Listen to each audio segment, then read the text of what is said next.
They called me the family embarrassment, and for years I let them believe it. I stood in the shadows, quiet, polite, invisible, because it was safer that way. But safety has an expiration date, and tonight, in a ballroom dripping with golden glass, that truth shattered. "This is the family embarrassment we're stuck with," my daughter-in-law whispered, loud enough for laughter to spread. She thought she won. She thought I would bow my head again. What she didn't know, what none of them knew, is that I hold the secret capable of burning this family to the ground. Tell me in the comments where you are watching from, because every place carries its own truth. And I want to know from where my story reaches you. It's curious how the world revolves around appearances. My name is Mara Taylor. I am 54 years old, a widow for over a decade, and the mother of one son, Daniel. For 15 years I have lived quietly in Charleston, concealing the fortune I built from a deal no one ever connected to me. Privacy is what kept my family safe. They think I'm just another middle-aged woman fading into the background. They're wrong. They've always been wrong. That night, beneath chandeliers dripping with crystal, I was merely the groom's mother in the eyes of 200 guests. Daniel, my only son, smiled with innocence beside Sophie, his radiant bride. She wore a white dress tailored to perfection, gleaming as brightly as her vanity. Around us, whispers flowed like champagne. To them, I was the least important figure in the room, a quiet shadow in navy blue. They underestimated me. Richard Mason, Sophie's father, strode across the ballroom with the arrogance of a man convinced he owned the air others breathed. He didn't realize his fate had collided with mine long before this wedding. Scars of memory live where the eyes can't see, and mine ran deep. When his gaze finally landed on me, I knew the color would drain from his cheeks. Recognition is cruel when it arrives too late. Sophie, on the other hand, reveled in cutting me down with her silken cruelty. She cooed words that sounded playful to the crowd but sliced deep enough to draw blood. Her lips curled into a smile as she declared, "This is the family embarrassment we're stuck with." Laughter rippled like poison through crystal air. I lifted my glass, steady, waiting for silence to crown me queen of that instant. The stem snapped between my fingers, champagne spilling in golden threads across marble. The music faltered, conversation stalled, and every eye fixed on me. I, the woman in a simple navy dress, became the reluctant star of their spectacle. Yet, I didn't bow. Silence, when chosen carefully, can silence entire dynasties. Richard Mason's glass trembled, his lips shaping my name, and in that moment their laughter began to rot into fear. The ballroom felt like it was holding its breath, as if 200 lives had forgotten how to exhale. A glittering hush spread, broken only by the faint crackle of chandeliers. My fingers stung from the broken glass, but I didn't move. Standing still was its own defiance. The woman they mocked as invisible was now the focal point, and every eye demanded to know if I would crumble or rise. I bent slowly, setting the fractured stem upright on the marble, as if arranging evidence at a crime scene. The floor reflected my navy silhouette, an image of quiet composure. Gasps lingered, whispers darted from mouth to mouth. They wanted a scene, a collapse, a confession of weakness. Instead, I gave them poise. Dignity, after all, unsettles those who feed on humiliation. I could feel Sophie's stare, sharp and waiting, but her patience would soon betray her. Richard Mason was no longer smiling. His hand trembled, and the glass he held tilted precariously, drops spilling onto his cuff. He said my name once, low and hoarse, Mara Taylor. It carried across the silence like a match striking. Few noticed, but those who did felt the ripple. He remembered me, not from dinners or holidays, but from boardrooms and signatures that had rewritten his fortune. That recognition would cost him his composure. The memory flashed vivid behind my eyes. A long oak table, contracts stacked like bricks, attorneys surrounding me like armor. I never raised my voice, I didn't need to. I signed, they obeyed, and Mason's empire quietly changed hands. He never saw my face clearly then, hidden behind strategy and counsel. But tonight, he saw the woman who had ended his reign, standing at his daughter's wedding, labeled the embarrassment of his lineage. Sophie shifted closer, her manicured hand brushing Daniel's sleeve as if to anchor her dominance. She whispered sweetly, loud enough to cut, "We should get you another glass." Her performance begged the room to laugh again, to restore her stage. But Richard's pale expression fractured her confidence. He stared at me, and though he said nothing further, the weight of his silence carried more force than her rehearsed cruelty. A dynasty's cracks had begun to show. This was no longer about Sophie's venom or Richard's disbelief. It was about control. I had hidden for 15 years, guarding my son's peace, preserving a secret that could unravel legacies. Tonight, the mask slipped without a word. If you're still watching, stay with me until the end, because what began as laughter will not end in mockery. The truth has its own timing, and timing has always been my sharpest weapon. I could almost hear the calculations unfolding behind Richard Mason's eyes. His daughter's words had set the trap, but his recognition had sprung it. He knew me now, not as an ornament in his son-in-law's family, but as the woman who once erased his certainty with a single signature. It wasn't Sophie's insult that silenced the room. It was the ghost of his past suddenly breathing in front of him, reminding him of debts never spoken. I remembered the day I acquired his company with striking clarity. The lawyers had filled the boardroom with stiff postures and expensive suits, each of them certain they could intimidate me with their rehearsed objections. I barely spoke. My attorneys presented the terms. I sat quietly, calculating numbers no one else could see. By the time Richard realized the walls were closing in, the ink had dried. His empire belonged to me, though my name never appeared on the headlines. That decision was never about greed. It was survival.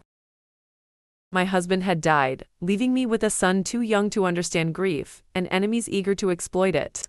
Wealth became my armor, anonymity my shield. I learned to vanish behind trust agreements, shell corporations, and silence. For 15 years, I chose invisibility, so Daniel could grow into a man without the shadow of his mother's power strangling his freedom. Tonight, that invisibility had fractured. Sophie didn't know the history, couldn't understand the silence between her father and me. She tightened her grip on Daniel's hand, eyes flashing as if she could drag the narrative back under her control. Her lips parted in a mocking smile. "Some people just don't belong here," she said sweetly. The words dripped venom, but her father's stare betrayed the truth. She thought she was winning, but Richard's fear exposed her ignorance. My son glanced between us, his brow furrowing. He had never questioned the comfort of his childhood, never wondered how I managed to keep the wolves from our door. To him, I was just his mother, the quiet widow who worked hard and asked for little. I felt the ache of his innocence now, knowing that Sophie's stage play threatened to unravel the years I had fought to protect his peace. Secrets kept for love are the hardest to bear.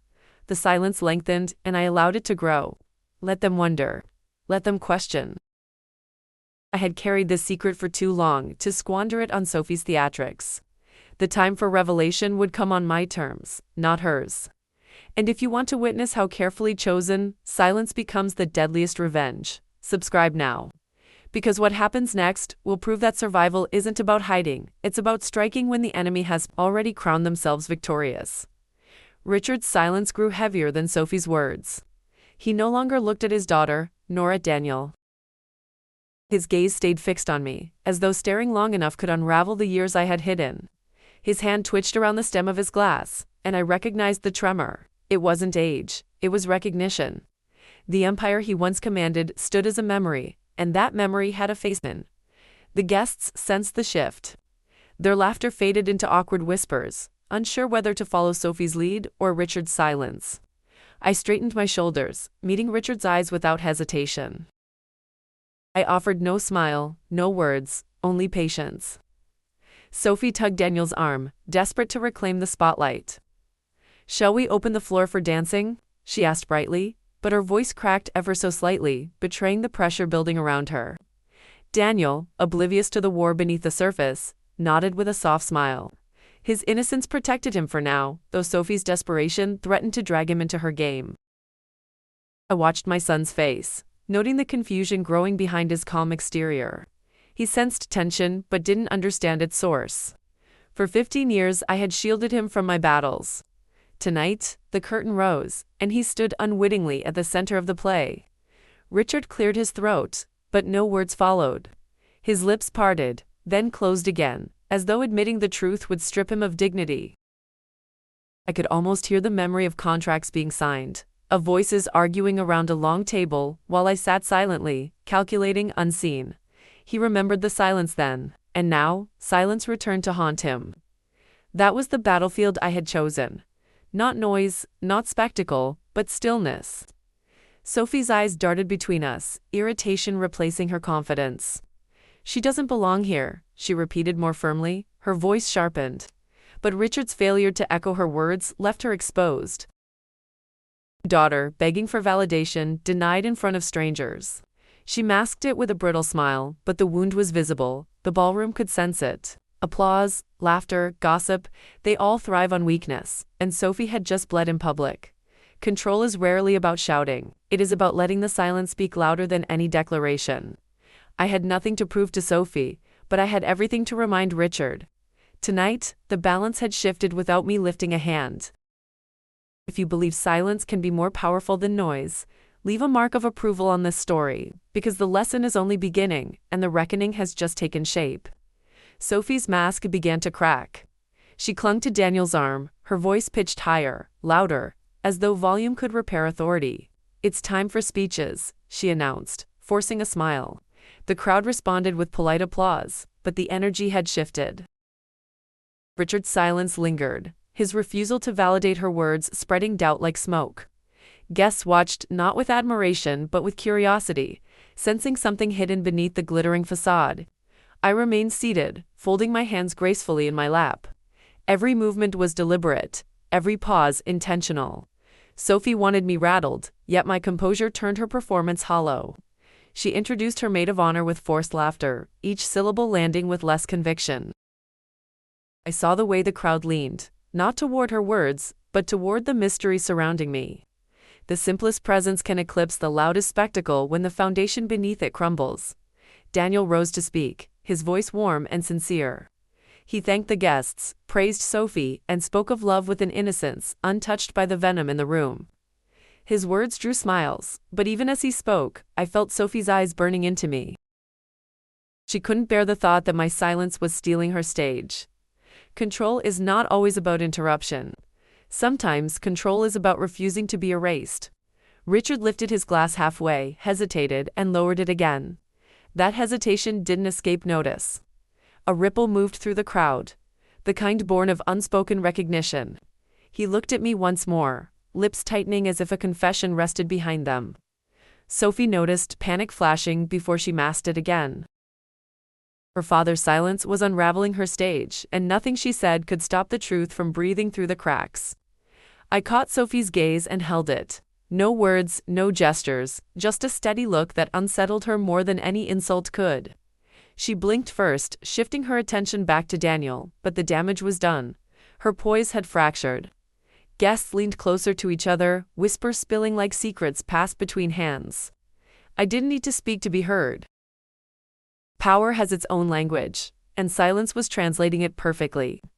If you've ever witnessed arrogance begin to collapse under its own weight, share your thoughts below.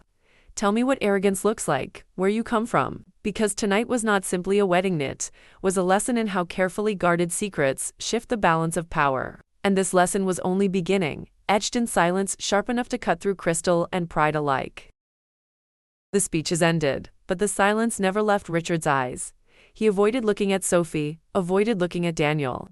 His gaze returned to me again and again, as if pulled by an invisible thread. I leaned back slightly, letting the weight of his recognition grow heavier. He knew that if he acknowledged me openly, his carefully preserved reputation would unravel before 200 witnesses who still believed in his myth. Sophie tried to mask her unease by commanding attention. She raised her glass with a sharp clink and said, "Two new beginnings." Her smile stretched wide, but her voice betrayed her. It trembled, thin as glass about to shatter. A smattering of applause followed, uncertain and delayed. I lowered my eyes deliberately, offering her no acknowledgement. The absence of validation stung more than any insult I could have returned. Daniel clapped warmly, his innocence protecting him from the storm that swirled around him. I felt both sorrow and resolve watching him. He had never asked for this war, never understood the sacrifices behind his safety. But Sophie had dragged him into a theater where masks were slipping. Protecting him didn't mean hiding anymore. It meant showing him that silence, when mastered, could hold more power than all their noise combined. Richard finally spoke, his voice quiet, yet sharp enough to cut through the lingering tension. Not every beginning is new, he muttered, his eyes fixed on me. The words were meant for me, though no one else understood their weight. A few guests chuckled politely, thinking it part of a toast. But Sophie stiffened, sensing she had lost her father's silent allegiance. That single line carved more than her rehearsed cruelty ever could. I placed my empty glass on the table and let the sound echo louder than necessary. Small gestures carry messages when the air is heavy with suspicion. Richard's shoulders slumped, Sophie's confidence faltered, and Daniel's confusion deepened. They didn't know what I would reveal, only that I could, and uncertainty is the most dangerous currency in a room built on image. Tonight, I owned every ounce of it, without speaking my secret aloud. Stories like these are not forgotten. They are retold, whispered, passed down as lessons about arrogance and silence. If you believe this story should travel further, share it with someone who understands the weight of appearances. Because what Sophie thought was her triumph was only the prelude to her unraveling. And what Richard thought was buried had risen again, cloaked in silence stronger than any confession. The orchestra resumed with a fragile melody, strings straining to restore normalcy, but the air remained fractured. Guests drifted toward the dance floor, eager to escape the tension they couldn't name. Yet their eyes lingered on me, uncertain, curious, waiting for something unspoken. I let them wonder. Curiosity is a weapon, and I wielded it carefully. Silence unsettled them, but uncertainty chained them. I had become the unanswered question in their glittering celebration. Sophie guided Daniel into the spotlight for their first dance, her smile polished and deliberate. Yet every step betrayed stiffness. She clung to him as if his touch could anchor her collapsing stage. The guests clapped politely, but their attention slid from the couple to me, seated with poise that mocked her desperation. Applause faded, curiosity endured. She had the stage, but I had the audience. That distinction burnt her more deeply than words. Richard remained still, his glass untouched, his gaze flickering toward me like a man staring at a locked door he feared opening. He whispered something to his wife, whose brow tightened in confusion. She hadn't recognized me, not yet. He had, and it gnawed at him. Every second he stayed silent, Sophie's power crumbled further. She sought his support, but he offered none. Fear silenced him, and silence has never been neutral. Daniel twirled Sophie gracefully, his smile genuine, his heart untouched by the storm surrounding him. He saw only love where others saw fracture. My chest ached with both pride and sorrow. Protecting him had required invisibility, but Sophie's cruelty forced me into the light. For his sake, I couldn't falter now. Strength was no longer an option, it was obligation, and in Richard's silence, my obligation sharpened into inevitability. When the dance ended, Sophie curtsied dramatically, but the applause was faint, hesitant. Guests leaned toward one another, whispering questions too quiet to reach the couple's ears. Their doubts fed me. Sophie forced another smile, but her eyes betrayed fury. I remained composed, my chin lifted, every gesture chosen. They didn't know my secret, not yet, but they knew something powerful had shifted. Anticipation itself was victory, and I let it spread. Some truths arrive like thunder, others like a whisper. Mine was approaching, deliberate and unstoppable. If you want to be here when silence becomes revelation, make sure you don't miss what follows. Turn on the bell, the one that calls you back when the story continues. Because tonight's dance was not between Sophie and Daniel, it was between power and arrogance, and the music had only just begun. The applause after the first dance dwindled into scattered claps, awkward and uncertain. I remained seated, my posture unyielding, every breath measured.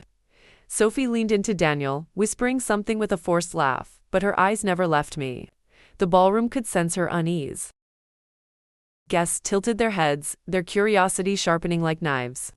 Whispers spread, not about her dress or the music, but about the quiet woman who refused to vanish under insult.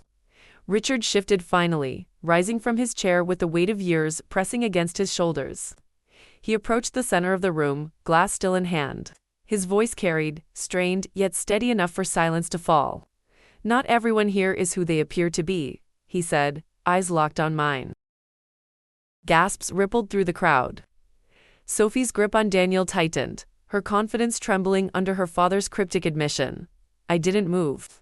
My silence dared him to continue, forced him to bear the weight of revelation. He hesitated, swallowing hard, then lowered his gaze. He couldn't speak the truth aloud. His cowardice spoke louder than any confession. The room shifted again, questions multiplying in every corner. Sophie's smile faltered, her mask slipping further. She wanted to dominate me, but her father's silence betrayed her, and the audience had chosen its focus. Daniel looked between us, confusion shadowing his face. His voice broke through the tension.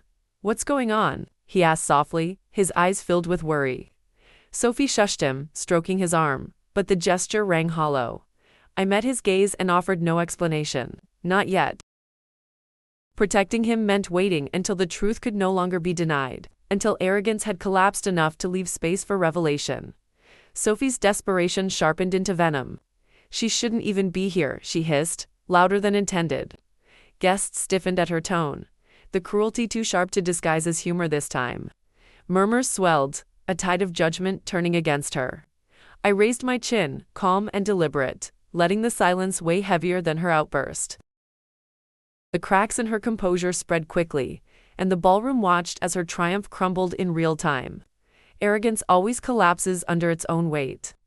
Tonight, Sophie had handed me every tool without realizing it. I hadn't spoken yet, the room already stood on my side. If you've ever seen cruelty unravel into its own defeat, then you know why stories like this must be remembered.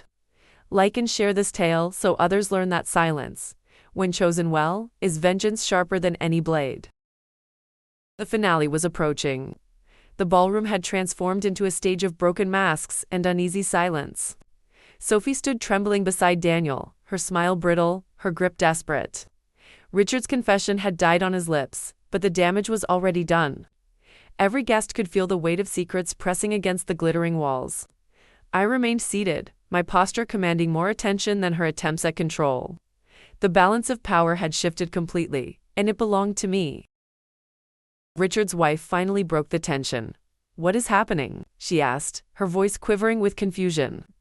Richard lowered his glass, unable to answer. His silence was his admission, and it betrayed him more effectively than words. I rose slowly, every movement calculated, and the scrape of my chair against marble sliced through the hush. All eyes followed me, waiting, hungry for the truth Sophie had tried so desperately to bury under mockery. I walked toward them, the echo of my heels striking rhythm into the air. Daniel stepped back, startled by the intensity between us, his voice cracked, soft and pleading. "Mother, what is this?" I stopped just short of him, meeting his eyes with steady resolve. "It's time you understood," I said, my voice carrying through the room. Sophie paled, Richard's face drained, and the ballroom leaned closer, sensing revelation on the cusp of breaking. I turned to Richard, letting the silence grow heavy. "You remember the contracts," I said evenly. "You remember the day you lost Atlantic Dominion shipping?" A sharp inhale rippled through the crowd. Guests who knew his empire realized suddenly why it had vanished so abruptly. Richard looked down, shame etched into his features. Sophie gasped. "That was you." Her voice cracked, panic consuming the arrogance that once dripped from every word she spoke. "Yes," I replied, calm as glass. "I was the woman who signed the papers you never saw coming. I built my life in silence, not for glory but for survival. And tonight, when you called me embarrassment, you exposed nothing but your own ignorance." The ballroom erupted into whispers, shock slicing through the grandeur. Sophie's hand slipped from Daniel's arm. She had lost her grip, her father had lost his silence, and I had claimed my place. Revenge doesn't always roar. Sometimes it waits, patient and cold, until arrogance falls by its own weight. Tonight, I did not scream, I did not strike, I revealed, and revelation is sharper than vengeance. If you've followed me this far, tell me in the comments what silence means to you, and subscribe if you want more truths dressed in shadows. Because some stories don't end, they echo, waiting for the next stage to collapse.